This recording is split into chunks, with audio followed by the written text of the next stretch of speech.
Hello beautiful people, welcome to my channel. और आज की वीडियो में मैं बात करने वाली हूँ डिप्रेशन की, अपने आप को मज़ीद गमज़दा करने की, अपनी लाइफ को मज़ीद तकलीफ़ों से भरने की। अगर आप अपनी लाइफ को मज़ीद तकलीफ़ों से भरना चाहते हैं, खुद को गमज़दा करना चाहते हैं, अगर डिप्रेशन का शिकार नहीं है तो डिप्रेशन का शिकार बनना चाहते हैं, और अगर डिप्रेशन का शिकार हैं तो अपने डिप्रेशन में इजाफा करना चाहते हैं, तो ये वीडियो खास तौर पर आपके लिए ही है। अगर आप ये जानना चाहते हैं कि आप ये सब कैसे कर सकते हैं, तो देखते रहिए इस वीडियो को। स्टार्ट करते हैं वीडियो को, लेट्स गो। आज की वीडियो में मैं बात करने वाली हूँ ड्रामा सीरियल मन इल्तिजा की। जी हाँ, मन इल्तिजा, जो कि एयरवाई डिजिटल पर स्टार्ट होने वाला नया ड्रामा सीरियल है। और इस ड्रामा सीरियल की पहली 4 एपिसोड्स अपलोड हो चुकी हैं, रेड टीवी पे आ चुकी है। हो सकता है कि जब ये वीडियो अपलोड हो तब मजीद कुछ एपिसोड्स मन इल्तिजा की आ चुकी हों। तो मेरा रिव्यू पहले 4 एपिसोड्स का ही, जो कि मैंने देखा, और उसे देखने के बाद मेरा क्या नतीजा निकला और किस तरह से मेरी लाइफ डिप्रेशन का शिकार हुई, आपको बताती हूँ इस वीडियो।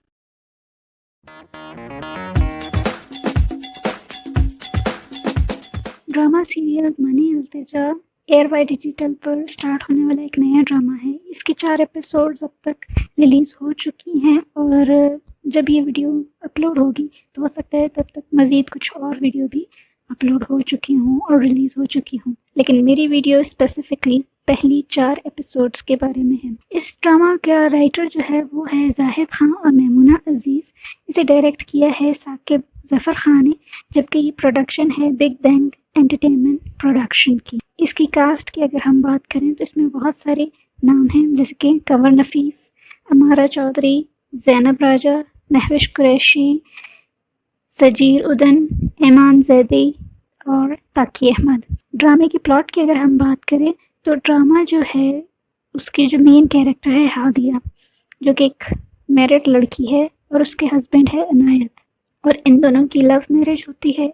लेकिन चूंकि हादिया बांझ है तो उसकी सास और नंद उससे बिल्कुल भी खुश नहीं है। हादिया की 2 छोटी बहनें हैं, माहीन और हानिया।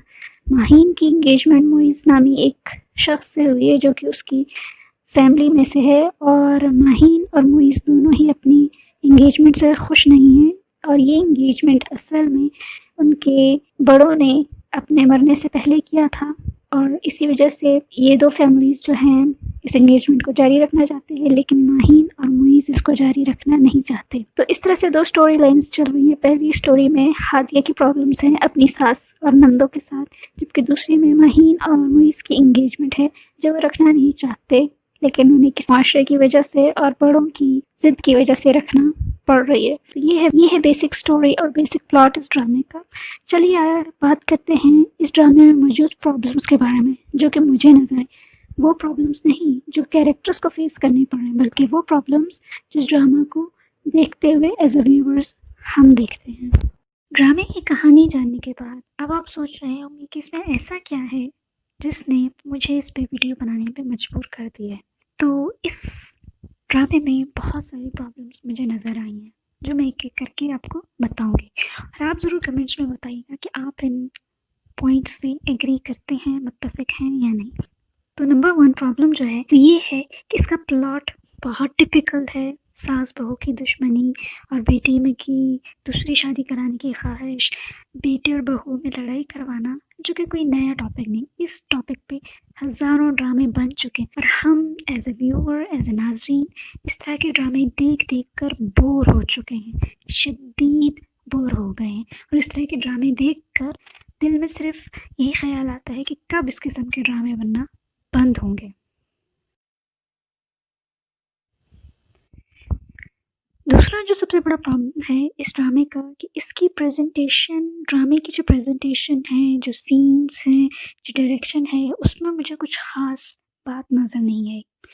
टिपिकल अगर ड्रामा हो तो एटलीस्ट उसकी प्रेजेंटेशन इतनी अच्छी हो कि देखने वाले का इंटरेस्ट बना रहे, लेकिन इस ड्रामे में प्रेजेंटेशन पे कोई तवज्जो नहीं दी गई है, और इसमें प्रेजेंटेशन बहुत ही सिंपल है, जिसकी वजह से कहानी में आपका इंटरेस्ट नहीं बन पाता। बहुत सारे ऐसे ड्रामाज हैं जिन्होंने टॉपिक्स टिपिकल लिए हैं, उनकी थीम बहुत टिपिकल है, लेकिन उन्होंने प्रेजेंट इस तरीके से किया कि आपका इंटरेस्ट उनमें बना रहता है। लेकिन इस ड्रामे में हमें ऐसी बात नज़र नहीं आती। जैसे कि विशाल ड्रामा हमने देखा था, जैसे कि कोई चांद रख उसकी भी थीम बड़ी टिपिकल सी थी, लेकिन उसकी प्रेजेंटेशन बहुत अच्छी थी। हमसफ़र ड्रामा, उसकी भी थीम बहुत टिपिकल सी थी, लेकिन उसकी प्रेजेंटेशन इतनी अच्छी थी कि आपका इंटरेस्ट बना रहता है। लेकिन इसमें ऐसी कोई बात नहीं, ऐसा लगता है कि ड्रामा बनाने वाले ने इस बात पे मेहनत ही नहीं की। उन्होंने सिर्फ ड्रामा बनाया है क्योंकि किसी ने कहा कि ड्रामा बनाना है, शायद इससे ज़्यादा और कोई इस ड्रामे को बनाने के पीछे वजह हो नहीं सकती। और दूसरी चीज़ जो इसमें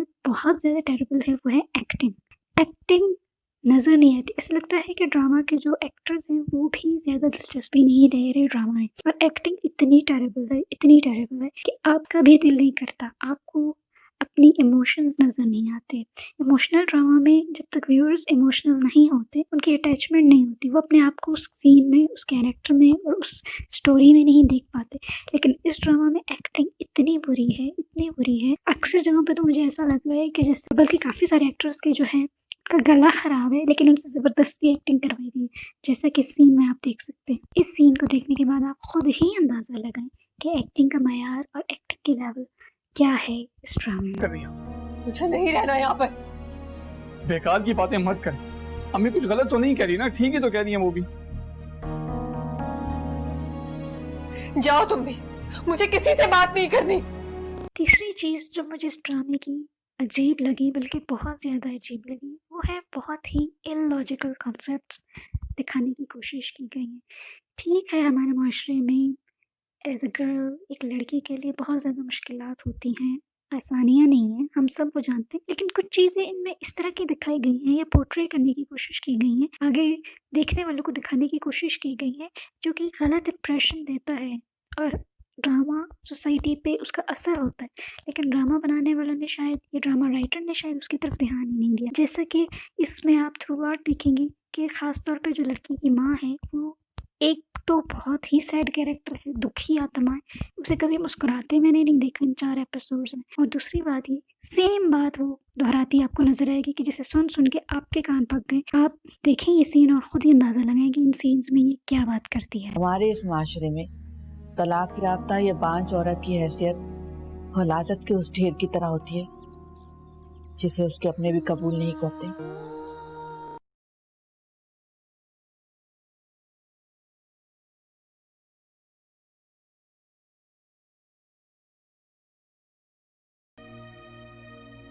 औरतों को हमेशा समझौता करना पड़ता है। ये बदनसीबी लड़की की किस्मत में लिखती गई है, कोई नहीं बदल सकता उसे।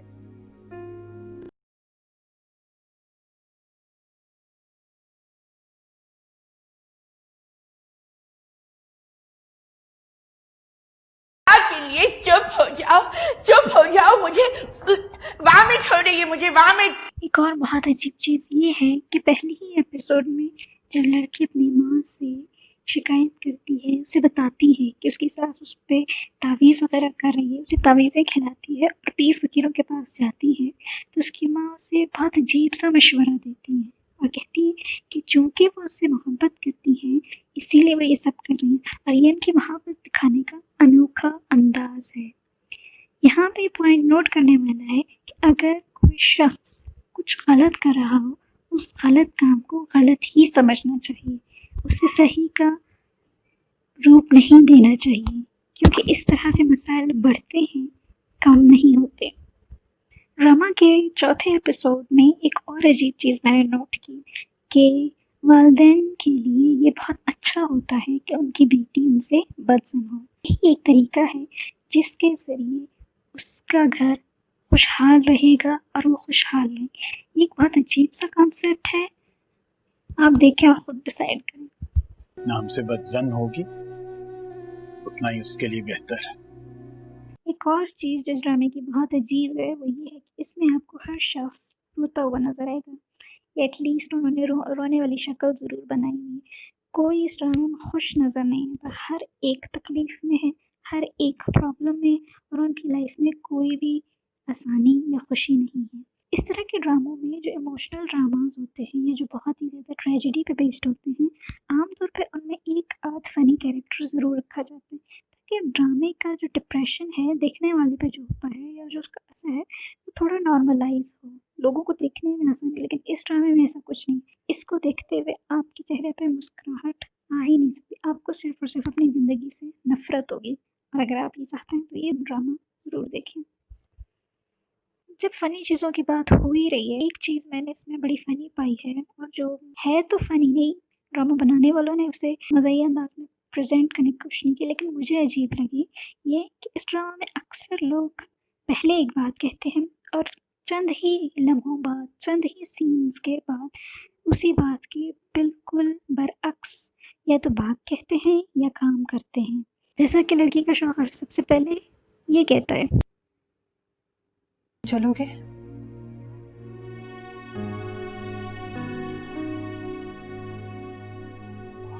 I wish I could, but और उसके बाद वो खुशी खुशी उसे उसके घर छोड़ने चला जाता है। अम्मी आप ही आई हैं? लड़की की सास सबसे पहले बहुत खुश होती है कि उसकी बहू घर छोड़ के चली गई, लेकिन फिर ये कहती है, अरे उसे लेकर आ महारानी को, वरना बाद में आई तो कसम खुदा की घुसने नहीं दूंगी। इसी तरह लड़की की बहन और भाई पहले उसका घर छोड़ने की डिसीजन सही समझते हैं और ये कहते हैं, तो इनायत भाई को लेकर ही देना होगा। शरई हक है ये आपका, कोई गलत डिमांड नहीं करी आप उनसे। और आप उनकी इतनी बातें सुन कैसे लेती हैं? अब अगर आपकी सास ने आप पर हाथ उठाने की कोशिश की ना तो मेरी तरफ से 2 लगाइएगा। लेकिन कुछ ही सीन बाद उनका इरादा बदल जाता है और अपनी बात से मुकर जाते हैं। और बजाय इसके कि तुम उन्हें समझाओ, तुम मजीद उकसा रही हो।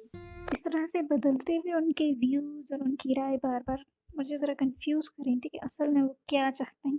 कभी एक बात कहते हैं, कभी दूसरी बात कहते हैं। तीसरी और अगली इम्पोर्टेंट चीज़ जो इसमें है, जो कि मुझे बहुत ज़्यादा फील हुई, और वो ये है कि ये एक्सट्रीमली ड्राई ड्रामा है, बेहद खुश्क। इस कदर खुश्क कि इन सारे कैरेक्टर्स का रोना भी जो है उसके अंदर कोई नमी नहीं लेके आए, कोई पैशन नहीं लेके आए।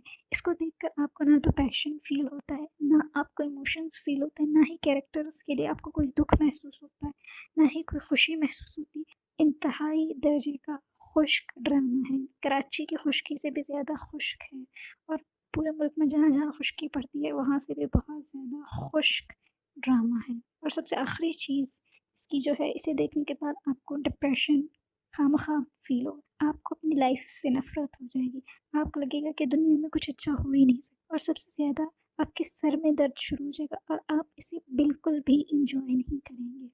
और इसे देखने के बाद आप सिर्फ एक ही बात कहेंगे कि आजकल हम सब शदीद डिप्रेशन का शिकार हैं। सो ये था मेरा ड्रामे का रिव्यू रिएक्शन। अगर आपको ये पसंद आया तो मेरी वीडियो को लाइक करें, मेरे चैनल को सब्सक्राइब करें, कमेंट्स में ज़रूर बताएं कि आपको ये रिव्यू कैसा लगा, क्या आप मेरी राय से एग्री करते हैं या डिसएग्री करते हैं, और वो और कौन से पॉइंट्स हैं जिन पे मैंने बात नहीं की या जो मुझसे छूट गए, कमेंट्स में ज़रूर बताएं।